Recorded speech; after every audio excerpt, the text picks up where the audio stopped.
The pressure's building. You need to stay calm. You need to breathe. I'm always very calm at a poker table, but I'm extremely excited right now. You keep the pressure on your opponent all the time. You're never supposed to let him breathe. Head-to-head to the semifinals, the biggest names collide for poker war. Heads up is a game of pressure. Phil Hellmuth answering the doubters. When I walk in the poker room, everybody turns their heads. Young Antonio Esfandiari already knows the pressure can take over. Discipline, thought, and control. TJ Cloutier is poker legend. Been there, done that. You got to go with your instincts. Of course, I've been playing a lot of years. Chris Ferguson, definitely ready to duel. You want to take advantage of the holes in your opponent's games.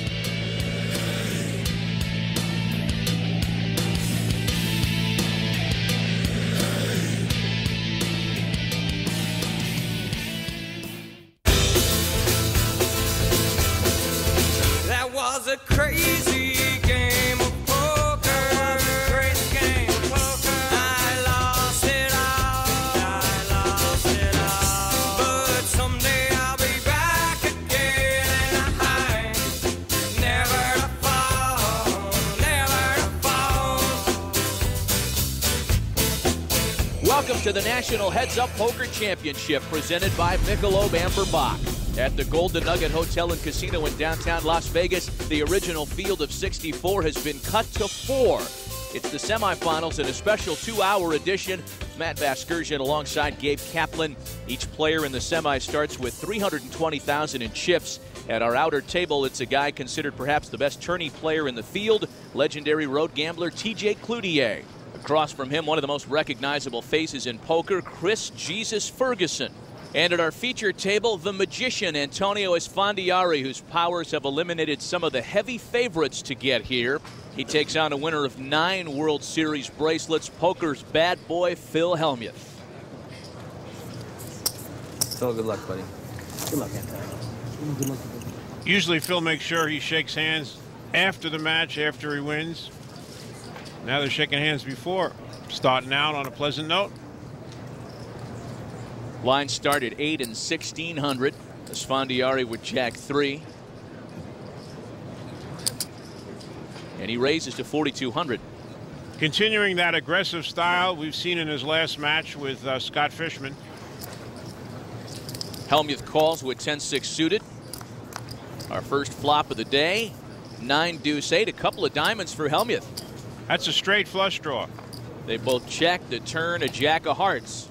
Phil Hellmuth chose not to bet a straight flush draw, and he's let Antonio make a pair of jacks here. Now Hellmuth bets 5,000.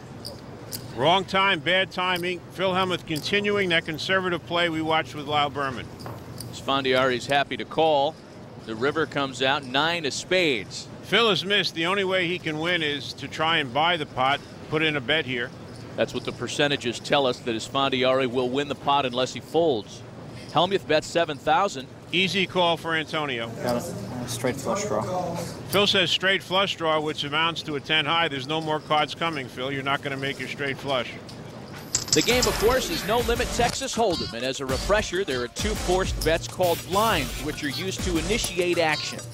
Each player receives 2 individual cards face down, and eventually 5 community cards face up. There are 4 rounds of betting in which players may bet part or all of their chips, and the best 5-card poker hand takes down the pot.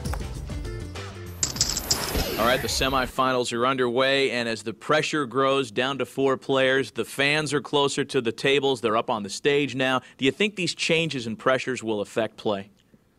Well, Matt, when you look at these 4 finalists, you see guys that have been to about 100 final tables between them.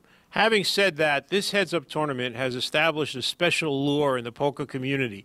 Everybody wants to win, and everybody can taste it right now. There's going to be some apprehension. 4 players left, 2 great matches. Tell us what you think of the semis.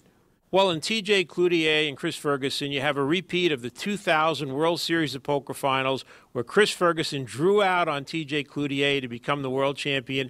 T.J. has been itching for a rematch ever since then. And Antonio and Phil, what can you say about that match? Here are the two experts at psychological warfare, butting heads, playing each other. I can't wait to see this match. This tournament began with 64 of the top players in the world. We're down to 4. We take you back now to our featured match between Phil Hellmuth and Antonio Esfandiari. And we've seen Phil Hellmuth continue that passive play, which is great if you make hands and you let your opponent bet for you, but that's not going to work with Antonio. He's going to have to play a little bit more aggressive. And he calls on King-Queen here. Again, passively, could have raised. 8 tray for Esfandiari.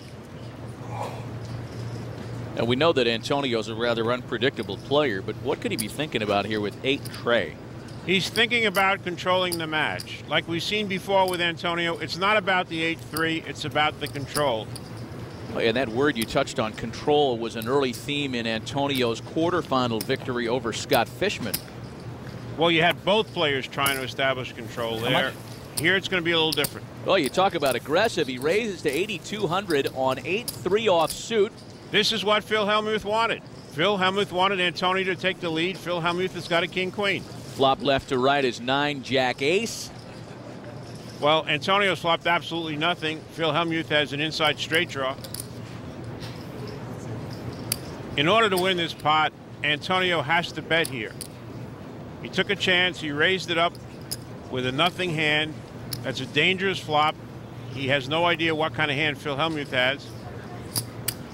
But if he wants to win, he has to bet. And Esfandiari leads out with 10,600. Now, Phil's got the inside straight draw, but Antonio raised before the flop. Antonio could easily have an ace. If Phil Hellmuth throws this away, Antonio has established that control. You're the first guy that ever tried to run over me every hand. Jack 3 worked. And perhaps the magician has rattled Phil Hellmuth. Hellmuth folds. First couple of rounds to Antonio, and Phil showed him the king-queen, and Antonio says, hey, I got you just where I want you. You're the first guy to try to run over me every hand. If I keep missing straight flush draws and you keep winning with Jack 3 offsuit, you're going to do really well. Jack 3 is a good hand. Buddy. It's hard to get a jack. Yeah, hard to get a jack. Much easier to get a king or queen. Antonio Esfandiari taking early control and talking all kinds of nonsense.